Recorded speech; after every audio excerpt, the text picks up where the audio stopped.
Nshuti bakunzi ba Izi Gukora TV, amahoro y'Imana nabane namwe. Nitwivuze Imana Isayi, mwene so muri Kristo Yesu. Uyu munsi tugiye kurebera hamwe abantu barindwi babayeho bababaye kandi bakwiriye gufashwa mu buryo bumwe cyangwa ubundi kugira ngo hatabaho gufata ububabare bwabo cyangwa se umubabaro wabo ukahava wawongeraho uwundi, ku buryo ukwiriye kumenya uko ukwiriye kubana n'uwo muntu kugira ngo abeho yishimye biguturutseho. Imana itugirire neza. Rero tugiye kurebera hamwe abantu barindwi bababaye ndetse kurusha abandi. Imana itugirire neza. Hanyuma ikindi nkaba nahugura umuntu ubayeho muri ubu buryo ngiye kuvuga, nkubwira ngo humura, nubwo abantu batakwitaho ariko ijuru rikwitayeho. Imana ikwitayeho ndetse ikwitayeho cyane, kandi ikwitayeho nanone ikwitayeho. Icyambere cyangwa se umuntu wa mbere ubayeho ababaye ndetse ababaye cyane kurusha abandi ni umukene. Umuntu umukene numubona uzagerageze urebe uko ukwiriye kubana nawe, kuko icyambere ubukene Bibiliya nayo ibuvugaho nabi cyane. Ubukene kubufite Bibiliya iravuga ngo umukene arangwa, umukene araboneranwa. Nta muntu ukunda umukene. Urukundo rw'umukene ntirubaho. Abantu bose aho bava bakagera nta muntu wishimira umukene. Cyakora wamukenera ariko utamukunze ntakunditse, kuko nta gikundiro kimubaho. Umukene abayeho nta nshuti agira. Bibiliya iravuga ngo iyo umuntu afite byinshi inshuti ziramwizanira zikaba nyinshi, ariko umukene ntagira uwo babana. Icyambere afite igikomere cyo kuba nta nshuti afite. Icya kabiri afite igikomere cyo kuba nta hantu ahamagarwa ngo yicarane n'abandi bagabo. Wenda mvuge wenda ku mukene w'umugabo. Umukene w'umugabo nta bagabo bajya bamukenera ngo bicarane kugira ngo baganire. Umukene, ukuri k'umukene kurutwa n'ikinyoma cy'umukire. Umukene abayeho ikintu cyose kije kimusuzugura. Umukene abayeho mu buzima bw'igisuzuguriro gikubiye, kiri double. Yes, umukene rero arababaye. Umukene nta birori agira. Umukene ntajya yibuka itariki y'amavuka. Hari na bamwe batanayizi ahubwo. Kubera iki? Abarundi nibo bakunda kuvuga ngo amanyama yoshwa n'agashambara. Bishatse kuvuga ngo icyo umuntu yifuza kugeraho cyangwa se gukora abiterwa n'icyo afite. Rero umukene uwo ari we wese amwikurizaho. Ukeneye kubwira nabi umuntu, burya umukene ntabwo apfa kubwirwa nabi, ariko umuntu ukennye ukeneye kuvuga nabi wese niwe abwira. Rero umukene abayeho mu buryo buruhanije. Binabaye byiza, cyane cyane ngarutse wenda ku bakristo, umukristo uzabona mugenzi we ari umukene uzavuge ngo akwiriye kwitabwaho, kuko ubuzima abayemo ni ubuzima bubi cyane, ubuzima butagira inshuti, ubuzima butagira igitekerezo kizima. Nubwo yaba agifite ariko igitekerezo nawe ubwe ahorana complexe mu bandi. Iyo avuga arihonga, ariko umukire Bibiliya iravuga ngo avugana umwaga. Yahamagara ntatinya guhamagara umugabo w'umukene, tumva ashaka akwita akadogo, kubera ko nta kantu nyine. Imana itugirire neza. Nawe ubwe niyo arimo arakubwira ikintu akubwira yihonga, avuga ukuntu, ariko umukene abayeho nabi. Umukene ntiyatekereza kuba mu nzu nziza. Umukene ntiyatekereza kuryama heza. Umukene ntiyatekereza kwambara neza. Umukene ntiyatekereza ibi n'ibi. Reka da, ahora yumva ari wa wundi utekereza ibimene, ibintu by'ibyenda byatakaye, ibintu byo muri pubere, ibintu bajugunye, imyambaro yacitse, ibiki byose ahora atekereza nabi. Ubwonko bwe buhora budindijwe n'ubukene. Imana itugirire neza. Umuntu wa kabiri ubayeho nabi ndetse kurusha abandi ni umuntu w'ingumba, umuntu washatse akabura urubyaro.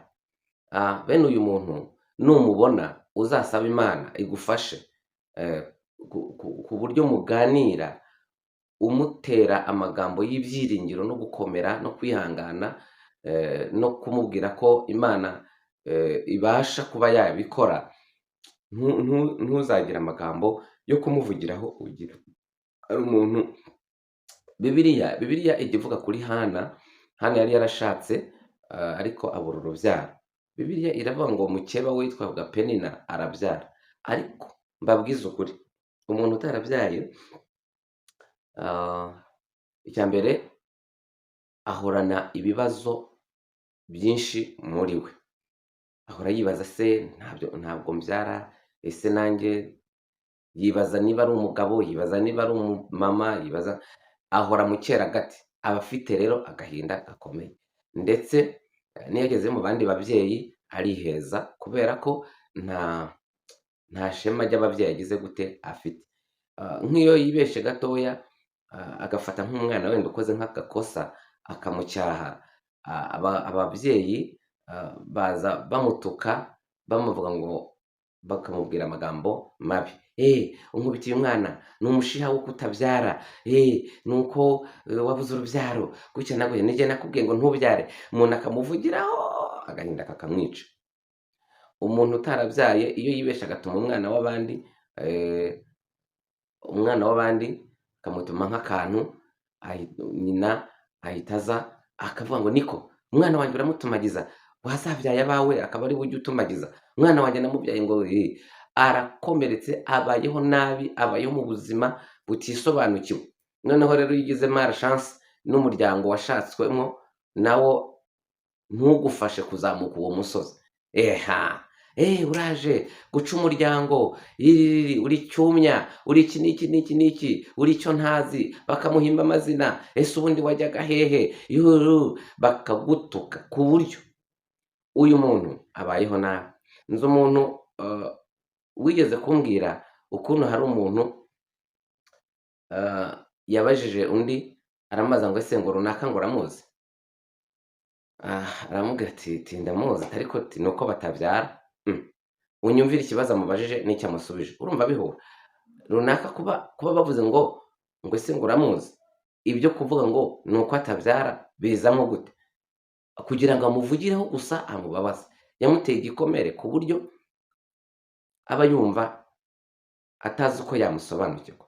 Bene data, uyu muntu, ubwo bahetsi banyamasengesho, dufata umwanya wo gusenga, mujye musengera umuntu utarabonye urubyaro.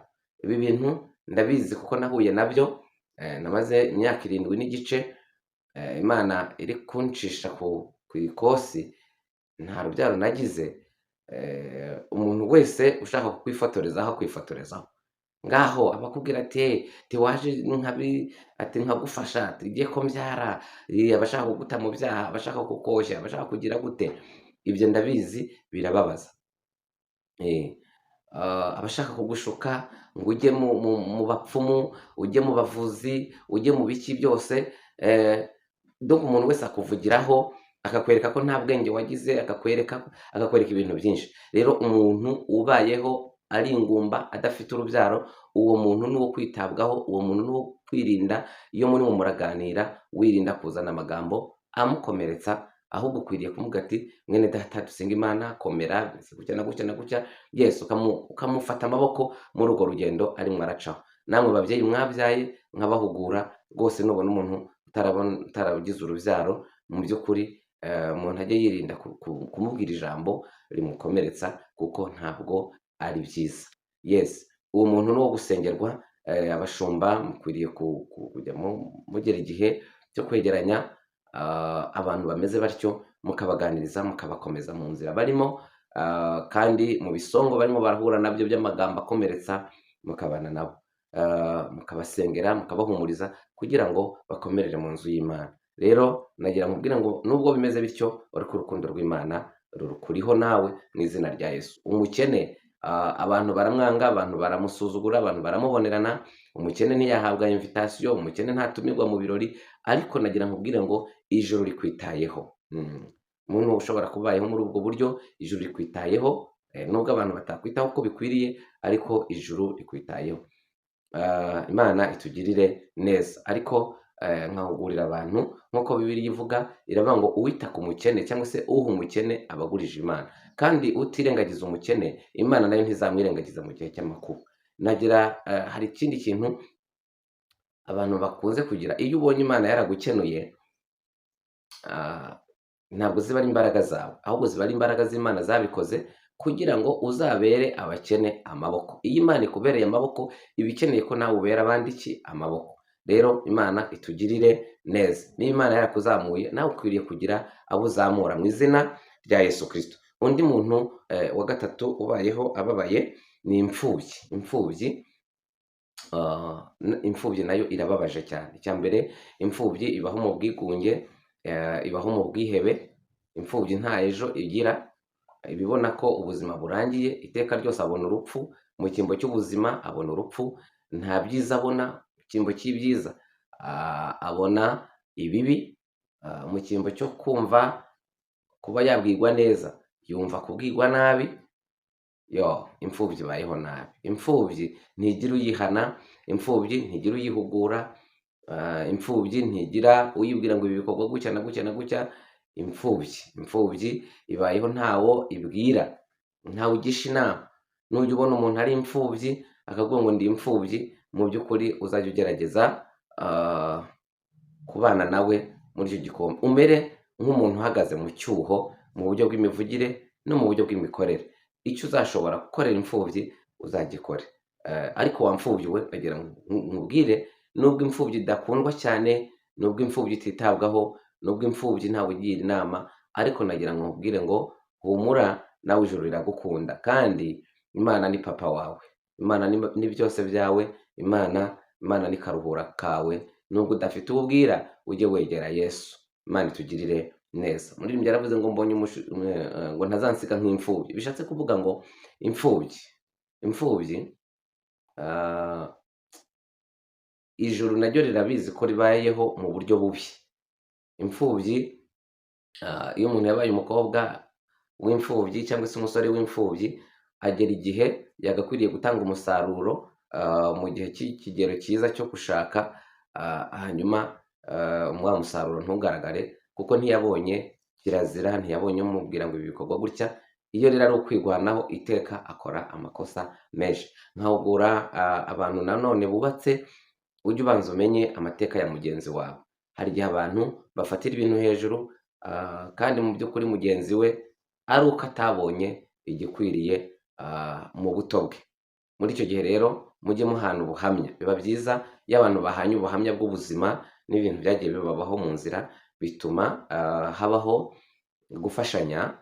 Hagira icyo umwe atagendamo neza, undi akamenya ko ariko ari impamvu y'uko yagiye agira icyuho, ugaharanira kuzuza hahandi mwene data cyangwa se muvandimwe yagize icyuho. Biba byiza cyane. Imfubyi rero nagira nzikomeze aho ziri, nizikomere. Umuntu utagira kivuganira, imfubyi ntigira uyiburanira, imfubyi ntigira uyivuganira, ariko nagira mbabwire ngo Imana irahari, kandi urukundo rw'Imana rurahari ngo rudufashe mu buryo bwose. Ikindi ni umuntu wibana. Umuntu wibana cyane cyane wenda ku gitsina gore. Iyo umuntu yibana abitewe no kuba wenda yarapfakaye, cyangwa se yaratawe, cyangwa se umugabo babanaga yaramusize atarapfakaye, ariko akamera nk'umuntu ubaye umupfakazi kandi umugabo we agihari, wasenzwe se akirukanwa akavanwa mu rugo, cyangwa se utarashatse ariko ari umuntu wibana. Bene uwo muntu nawe abayeho nabi cyane, ku buryo ushatse kuvuga amahimba wese aramuhimbira. Iyo abonye ahagararanye n'umuntu w'igitsina gabo, amuvuga amabi. Biragoye. Bene uyu muntu n'abantu batinya kumusura, bakavuga ati ntajya kumusura, abantu bambonye nkatirayo bakankeka ibindi. tutaza guhagarara na minota 5 bakavuga ibindi. Ikindi hakabaho n'abandi bashaka kumuriraho selfie, umuntu wese agashaka kumwifotorezaho, igitsina gabo cyose kigashaka kumwurira, kumusuzugura, nuko yibana, nuko ageze gute. Uyu muntu nawe mu by'ukuri abaho nabi. Kubera iki? Abaho nabi kuko buri muntu wese aba yumva aza amushukashuka, ushaka kumubeshya, ndetse bene uyu muntu abeshywa kenshi kandi abeshywa byinshi. Abeshywa byinshi, abantu baraza bakamuporomosinga, bakamuha amapromese atandukanye y'ibyo bazamukorera. Nk'ubu ejo bundi mu gihe gitambutse hari umuntu nabonye wibana, yagize uburyo bwo kwibana bitewe n'uko yari yapfakaye. Noneho buri mugabo wese akajya aza akamubwira ati jyewe ngiye kukubera umugabo, nzagufasha muri ibi n'ibi, inzu yawe yakuguyeho nzayegura, bikagenda gutya na gutya, akamuha utwo dufaranga, byarangiza akamutera inda agahita yigendera. N'undi akaza, amaze kubyara abana 6 kubera ibishuko by'abantu. Rero umuntu wibana nawe aba akeneye umutekano. Bene aba bantu dukwiriye kubasengera, ndetse byanaba byiza tukanajya tunabagira inama kugira ngo umutekano wabo ugere gute, wuzuzwe. Imana itugirire neza. Kandi ikindi, kuba umuntu yibana ntibisobanuye ko buri kintu cyose kije ari we gishikiraho. Ijambo ryose ribi, igisuzuguro cyose, ntabwo wene uwo muntu nawe ujye umwitondera, kuko abayeho mu buryo butaryoshye kabisa. Imana itugirire neza. Ibi bintu nagiye mbicukumbura, nabonye atari ibintu biryoshye, kuko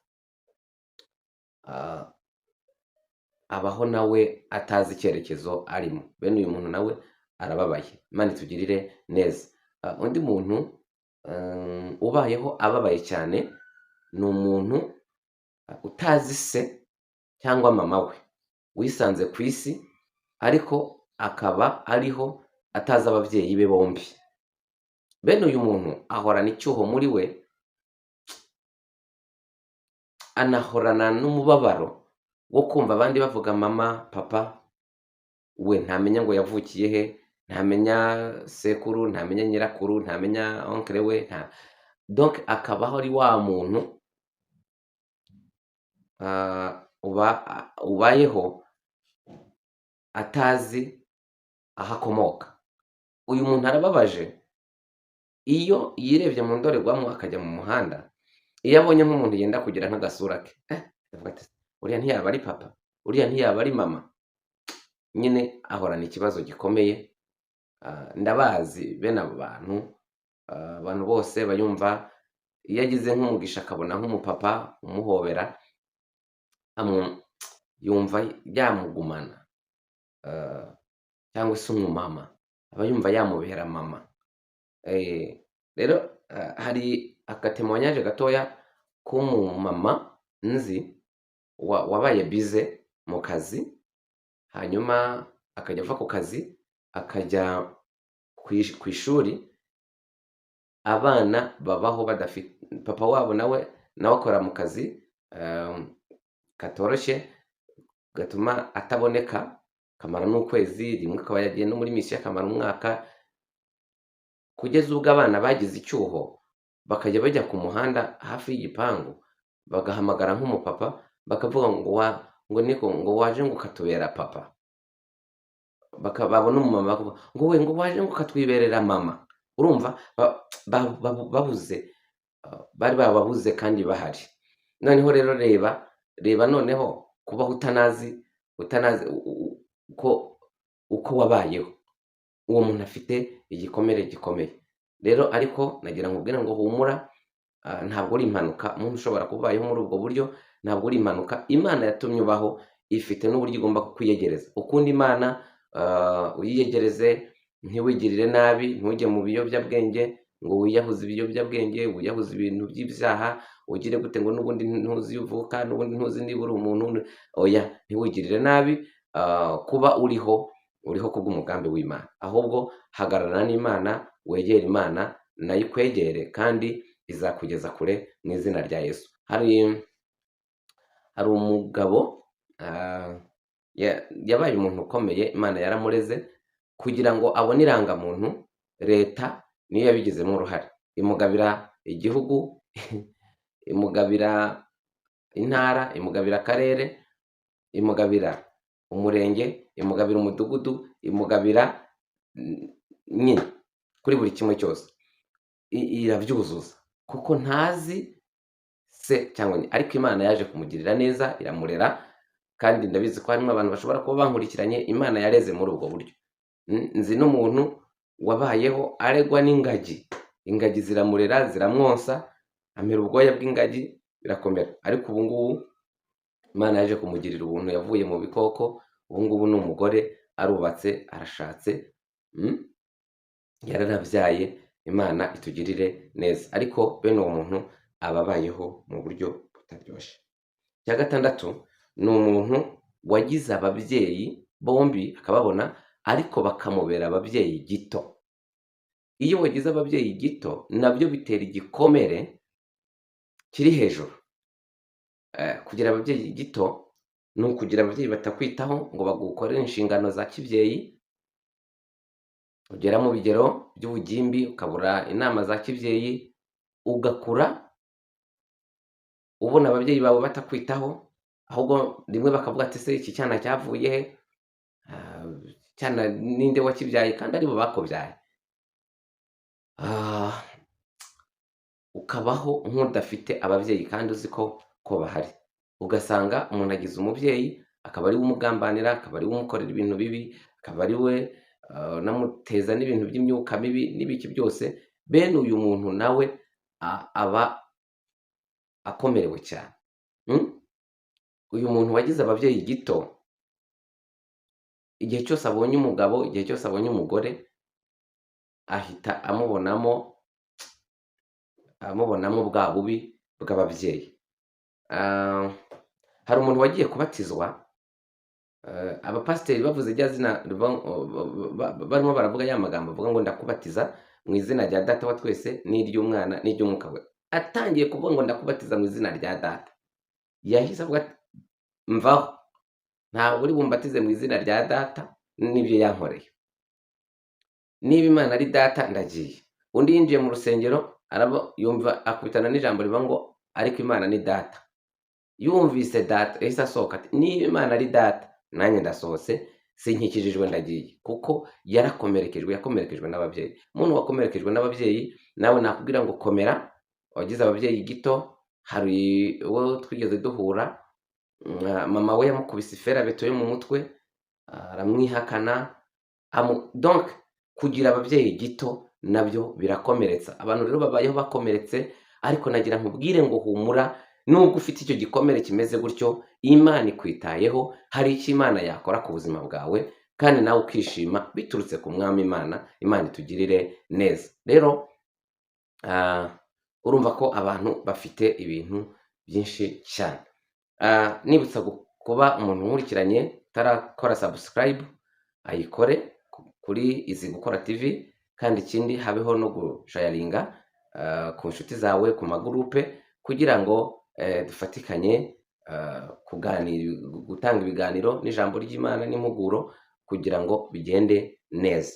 Hanyuma umuntu wa karindwi ni umuntu ubayeho nabi. Wa karindwi ni umuntu wangwa nta mpamvu, ugasanga abantu baramwanga nta mpamvu ihari, ugasanga abantu baramugenza, ugasanga abantu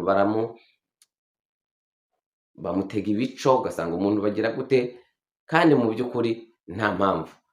Urugero, uwitwa Yozefu yanzwe nta mpamvu. Bakuru be, abavandimwe baramwanga, baramutererana, bagerageza kumwica, Imana iramurinda. Ariko nagira nkubwire muvandimwe, wowe ushobora kuba waranzwe nta mpamvu yabiteye, abantu bakakugirira inabi, ariko Imana ikakurinda ukaba ugeze aho ugeze. Ibyo bigutere kubakunda no kubababarira, ubaha imbabazi kubw'imbabazi z'Imana. Iyakurinze, iyakwimanye, ukwiriye kubana nayo, kandi sibo ni umwanzi Satani wabakoresheje.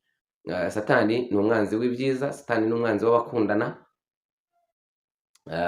Hari igihe uvukira mu muryango ukakwanga nta mpamvu, ukagutesha agaciro nta mpamvu, abandi bakamererwa neza ukamererwa nabi. ngarutse gatoya kugira ababyeyi gito, ugasanga urakuze wenda ugeze igihe cyo gushaka, ababyeyi ntibagutahire ubukwe, wabyara ntibagusure, wabyara ntibaguhembe, wakora ibirori ntibabizemo, donc n'abavandimwe bikaba gutyo, ukangwa n'ababyeyi cyangwa se ababyeyi ntibagukoreho inshingano nyine, ibyo bintu bituma umuntu abaho akomeretse igikomere gikomeye cyane.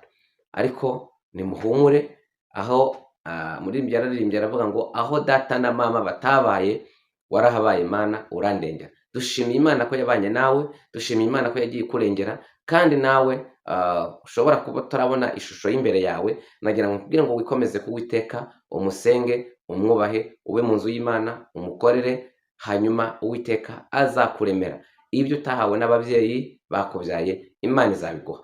Icyerekezo utahawe n'ababyeyi, urukundo utahawe n'ababyeyi, Imana izaguhuza n'urukundo rwayo, kandi izaguha abantu bagukunda kuko irabafite. Yesu abaha umugisha, mureke dusengane Imana. Umuntu wakomeretse muri ubwo buryo, nagira ngo ukomeze nkubwira ngo pole sana, ariko Imana iragukunda, Imana igufitiye urukundo. Wifuza kuntera inkunga cyangwa se kumpa ibitekerezo, kumpa ubuhamya, wampamagara kuri 078 17 10 11 6, 078 17 10 11 6. Nagira nkubwire ngo ijuru riragukunda, ijuru rikwitayeho, komera kandi ubone uko ukomeza abandi. Rero turashimira Imana ko ari Imana yagiye ibana natwe mu buryo bukomeye, ariko nyine icyuho kiba gihari. Ariko umuntu ushobora kuba uzi umuntu yaba ameze gutyo muri ubwo buryo, ugerageze umwiteho kandi umusengere, icyo ugomba kumufasha umufashe, mugire inama kandi mu rukundo kugira ngo bigende neza. Bantu mwubatse, mubwizanye ukuri, muhana ubuhamya kugira ngo he kugira ugongana na mugenzi we kandi abitewe n'uko yagiye abaho mu buzima buri struggle. Rero ariko nimuhumure, muzane Imana mu ngo zanyu, bizatuma Imana ibubakira ndetse rukomere mu izina rya Yesu. Data, mu izina rya Yesu sengeye umuntu ubayeho muri ubu buryo, Mana niwe ufite icyo wakora, waravuze ngo yemwe abarushe namwe abaremerewe nimuze munsange ndabaruhura. Ndasenze kugira ngo umuntu wese umuruhure mu mwanya we, kandi icyubahiro cy'Imana kitugote impande zose, umunezero uyu muntu yari yarabuze awubonera imbere y'Imana, utanga amahoro yuzuye kugira ngo byose bikorwe neza, tubisabye mu izina rya Yesu, amen. Imana ibahe umugisha, Imana irabakunda, Imana ibitayeho mu izina rya Yesu, amen.